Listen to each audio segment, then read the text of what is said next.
Rusame reader, Rusame, and today I will be reading to you from Beneath the Surface by Unnamed Untold. Before we get into this chapter, I'm going to read out the warnings. Depression, suicidal thoughts, suicide attempt, anorexia, bulimia, and vulgar language. Now, on to Chapter 8, Day 12. I ran across the yard as fast as my legs could carry me. All I had to do was make it to the tree line, and I'll be home free. From behind me, I can hear his pounding footsteps on the old, dry leaves. He was just right behind me. I was about 30 yards from the forest when he tackled me. We rolled 3 times on the grass before he pinned me to the ground. "Got you, Mishka," a grinning Russian said as he looked down at me. "You didn't have to be so hard, you jerk," I teased as I playfully hit the larger nation. Since I've started keeping down my food, I've had more energy. And more energy meant play. "I swear you were trying to hurt me," I pouted cutely. "Yep," he said, kissing me. "I would never try to hurt you." Yeah, lamp me up, Vanya," I said, pushing on his chest. "Yep, I like seeing you in this position." He grinned darkly from above me. I blushed as I realized how we landed. I was on my back with him leaning over me. He knelt between my spread legs and had me pinned and trapped. I may not be France, but even I knew that this was a very intimate position. "Vanya, I'm laying on a very sharp rock," I whined, in hopes of getting the older nation to move. "All right, Frederica," he said as he helped me up. "You were so easy to catch, I think you wanted to get caught." "Maybe I like being chased and caught," I said, flirting, and walked up to him so I was nose to nose. His hands rested on my hips, and I wrapped my arms around his neck. Maybe I liked the effort put into both. "I have been chasing you for the last 200 years, he told me. "And you finally caught me, because I finally let you," I giggled. He gave me a quick peck and then looked at the sky. "It's noon. Time for lunch, Frederica." "Who is cooking?" he asked me as we started walking back to the house. "I feel like you've been doing a large amount of cooking, so I'll do lunch. What do you want?" I offered. I wanted the division of chores to be fair. "I do not care. Make whatever you want." He kissed my temple. "I noticed that you like kissing a lot. Not that I'm complaining, but why?" I asked the snowy nation. I actually really liked all the attention he's been giving me lately. It's not often I get positive attention from other nations. "After 2 decades of longing, I finally have the world's sweetest, brightest, most beautiful nation in my arms. Why wouldn't I want to kiss him every chance I get?" He held me closer to him as he said that. "You big softy," I giggled. I took on a competitive look. "Race you back to the house." I took off like a bullet, with him right behind me. It's true that I let him catch me earlier. I'm too fast for him to get a hold of me if I go full speed. So I slow down a bit so the heavier nation has a chance of getting me. A race, however, is different. I want to win. And when I did, I reached the house 30 seconds before he did. I cheered when my hand touched the house and did a small dance. He caught up and rolled his eyes fondly at my childlike behavior. "You have had so much more energy lately. Always wanting to play," he told me as I opened the door. "And whose fault is that?" I teased as I hopped over to the sink. After playing in the dirt all afternoon, I needed to wash off my hands. "I gladly take full responsibility for your increased energy levels." He came up behind me and hugged my waist. "So what are you planning on making?" "Well, I was thinking something simple, like sandwiches and that leftover fruit salad. I want to get that gone before it spoils," I told him. "Sound good to you?" "Da," he said, pulling back. I watched him walk out of the room and disappear, probably to go get cleaned up. I was pulling out all the necessary ingredients for the sandwich when my phone started ringing. I walked into the living room to pick it up. I looked at the contact to see it was my boss. I was confused as to why he was calling me. Yo, what's up? I answered. Finally, you picked up, he said, annoyed. Sorry, I was spending time with Russia out in the yard. I apologized and walked back into the kitchen. What you need, boss? The meeting that was supposed to be held in 3 weeks has been rescheduled to tomorrow and the following 2 days. You need to drive yourself and Russia to the meeting location. I will text you the address in a moment, he told me, and I groaned. Why? There were mix-ups between some of the countries and a scheduling error. I've already booked your hotel for you two. Have a good day, America. He hung up. I groaned. My phone chimed, indicating a text message. I looked down and saw what it said. The meeting was scheduled 11 hours away. Fuck! I shouted.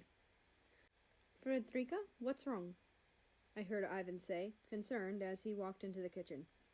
I was shoving all of the ingredients back where they belonged. We have a meeting to go to tomorrow, and we need to drive to the hotel tonight. Thing is, the place is an 11-hour drive away. I flopped onto the chair. Why must we go? Was a meeting not scheduled for in 4 weeks? He asked. Apparently, there was a mix-up with the scheduling, and judging by the fact that you think it was in 4 weeks and I 3, it must have been a pretty bad mix-up. I huffed, and I got out of the kitchen and left. Why do we need to drive anyway? He asked, as he followed me. I was walking up the stairs to my room so I could get packing. We needed to get ready as soon as possible. It was going to be a long drive. It's not worth the plane ticket. We'd get there about the same time, and driving is cheaper than a round-trip ticket. Luckily, where we're going isn't too far from where my house is, just 2.5 hours away. So if we need anything, my house isn't incredibly far. I told him as I was still packing a small bag. What are you doing here? Go pack your own bag. We need to leave ASAP. I shooed the Russian out of my room. I'll get the cats. The next 30 minutes was spent with us packing for the trip and getting the cats situated. For some weird reason, they hated being put in their carriers. I don't know about Lampushka, but Hero never puts up this much of a fight. Eventually, we got the upset cats into their carriers and into the car. After making sure the house was locked up, I took my place in the driver's seat. Alfred, Ivan started. I hummed as I tried to avoid the rabbits. What is with them and the driveway? You did not eat lunch, he pointed out dryly. I knew this was coming. We're kind of in a rush. It's 1 in the afternoon now, so we won't be getting to the hotel until after midnight. I'll eat at dinner. Alfred, he said warningly. Hey, I've been doing a good job these last couple days. Skipping this meal is not going to kill me. I'll make up for it at dinner. I snapped. Realizing I was kind of being mean, I calmed down. I know you're worried about me, and I appreciate that. I'm sorry I snapped at you. Eat is fine. I will let you skip this one meal, but you will eat a big dinner to make up for it, he said sternly. You got it, Vanya, I giggled. We decided to use this car ride as an excuse for bonding, or at least what we could do with the cat's loud yowls. The next 6 hours of the trip were filled with random chatter, mostly us telling old stories of when we were young, like child young. For me, they were about before England found and colonized me. So the beehive fell on Brit, completely covering her with honey and making the bees swarm around her, knocking her off the ledge. She had to run to the river nearby to escape them. When Vivika found us, she was pissed. Not only had we completely ruined her hunt, but now 13 was injured. I was stuck on a cliff, and we had gathered next to nothing from our foraging trip. I laughed loudly. But we finally had that honey. Russia barked out laughing as I finally finished my story. Even back then, you were stubborn and reckless. Yeah, I drove my big sis crazy. At times, I wondered why she didn't say fuck it and leave. I mean, seriously. One time, I climbed all the way up the top of a redwood tree. And you know how tall those things can get, and got stuck there.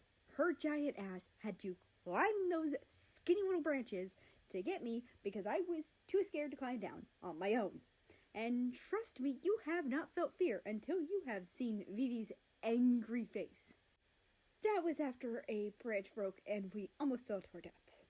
I sighed happily. Those were good times. You definitely kept her on her toes, he agreed. Yeah. Hey, how does here look? I asked, pointing to a restaurant. We were driving around a town looking for a place to eat. It was about 7 at night and we were hungry. The place I pointed out was a nice-looking steakhouse. The parking lot wasn't too incredibly full, so there were sure gonna be plenty seats open. Duh, that looks nice, he agreed. I pulled into the parking lot and picked a spot near the entrance. I left the car on so that the heat could run for the cats. It was cold in this area, and I didn't want the fur babies to freeze. I gave them one check and followed Ivan into the steakhouse. The waiter led us to a spot in the back. I picked up the menus and scanned the contents. I was still very worried about my weight and getting fat again, so I wanted to pick something healthy. I bit my lip and started to regret picking here. Nothing on the menu seemed non-fattening. There wasn't a salad section or soup, just a lot of red meat. Hey, it's okay. I looked up to see the Russian smiling gently at me. Eating something high in fat every once in a while is okay. It's healthy, even. I'm just worried I'll get overweight again, I muttered. How much did you weigh when you first started diet? He asked me. First time anyone's ever done that. 200 pounds, 90.7 kilograms, I told him. Frederica, that was a healthy weight for you. You are an active 19-year-old male, he said, somewhat surprised. Then why did everyone call me fat all the time? I asked him sadly. We assumed because of all the burgers you ate. He looked away guiltily. We never actually thought to check on your weight. I only ate those because I skipped breakfast, because I overslept, because I was up all night doing paperwork. Then I often missed dinner because of how much work I had to do, so I made up for it by stuffing my stomach when I actually had time to eat. I explained. Why didn't you tell us? Would you have believed me?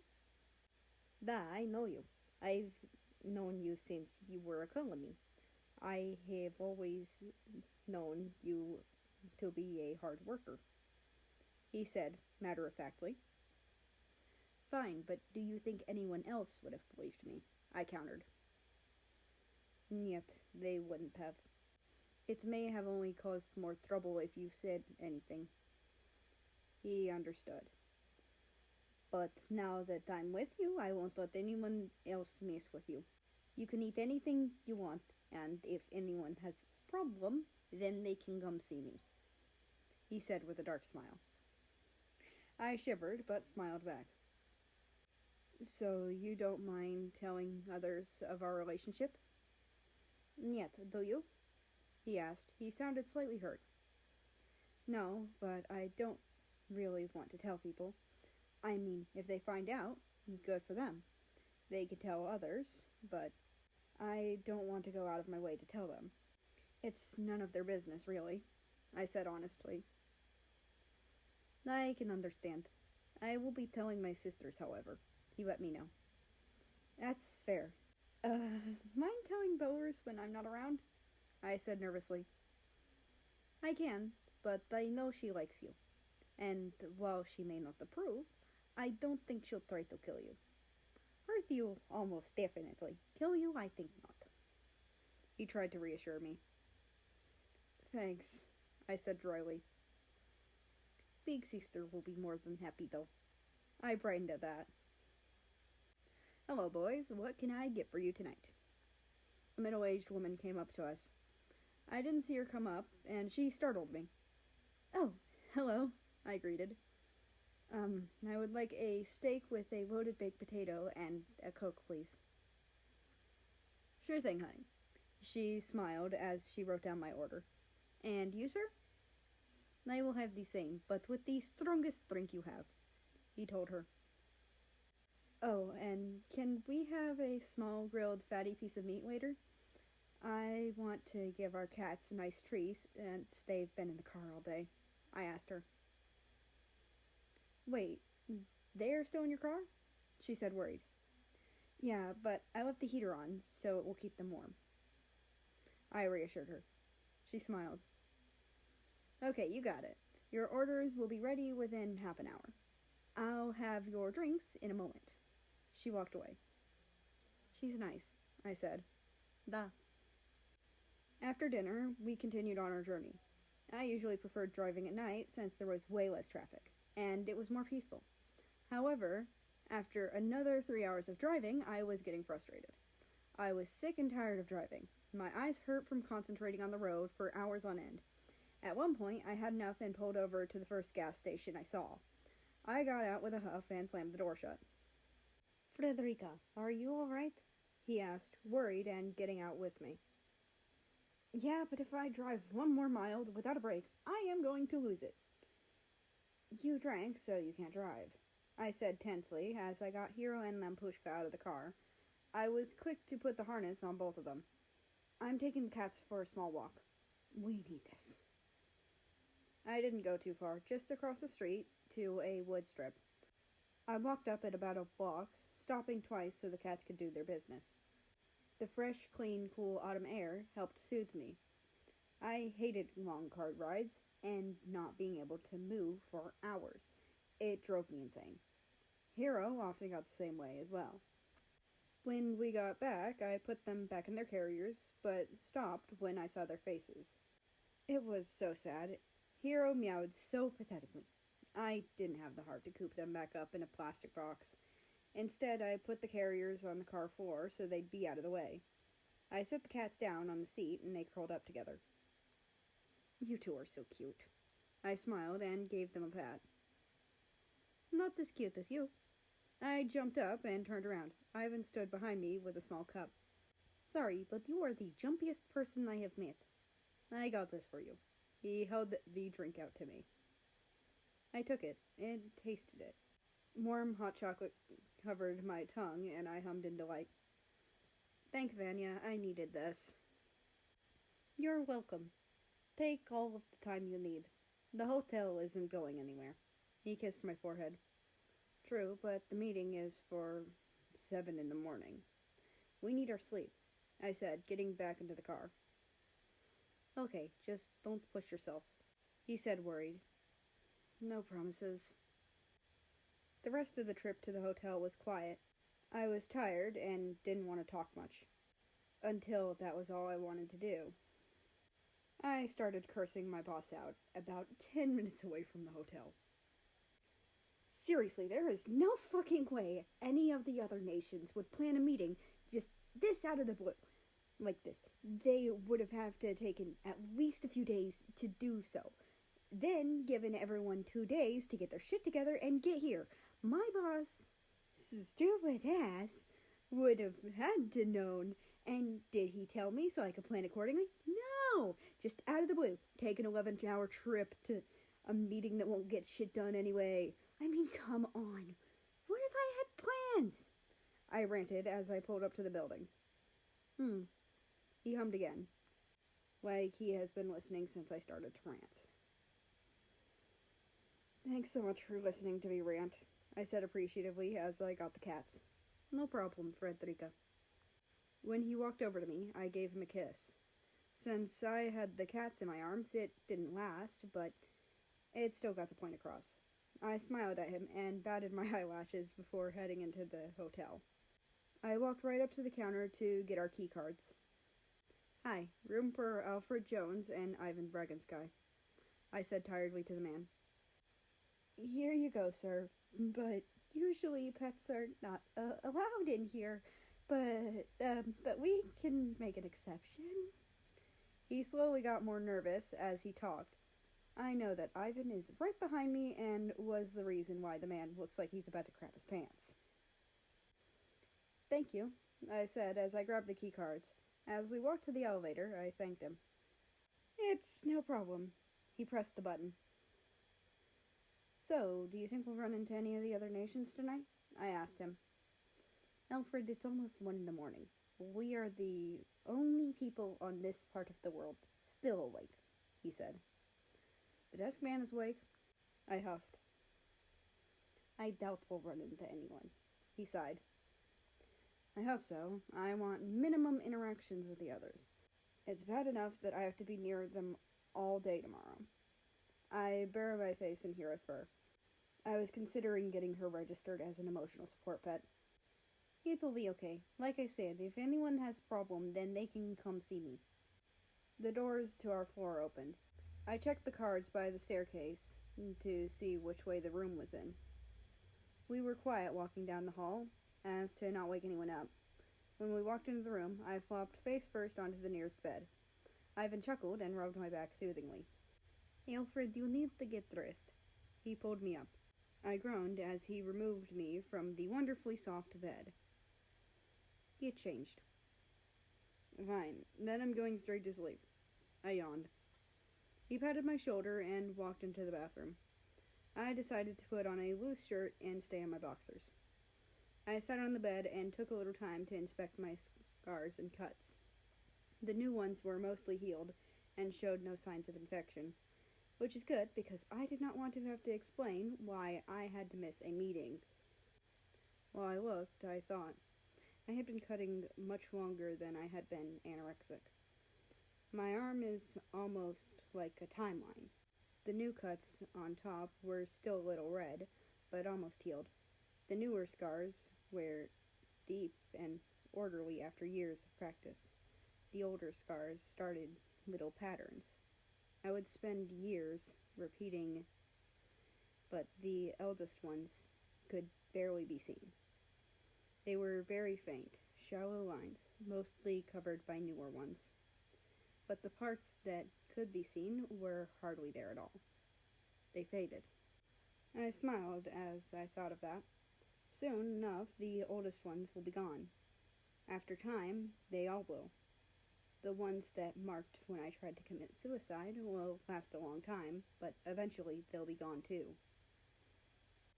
2 big hands take my wrists and pull them up. Ivan brings them to his face and slowly kisses each one with all the tenderness and love he could. I smiled fondly at him. I scooched over and patted the spot next to me. He turned off the lights and joined me in the big bed. I cuddled right up to him, burying my face in his chest. Strong arms wrapped around me and held me close. I closed my eyes and drifted off to sleep. An old memory surfaced. Pain will never disappear. Wounds will heal, scars will fade. All of those things are temporary, both physical and internal. How they leave us, however, will make the lasting impact. Just be careful of the internal ones, Maska. They can get infected and we'll never know because we cannot see them. We will not feel the pain worsen because we will grow used to it. They can rot you from the inside out if not treated. And the thing about internal scars is that anything can heal them. Just like how anything can cut them open so deep that they can no longer heal.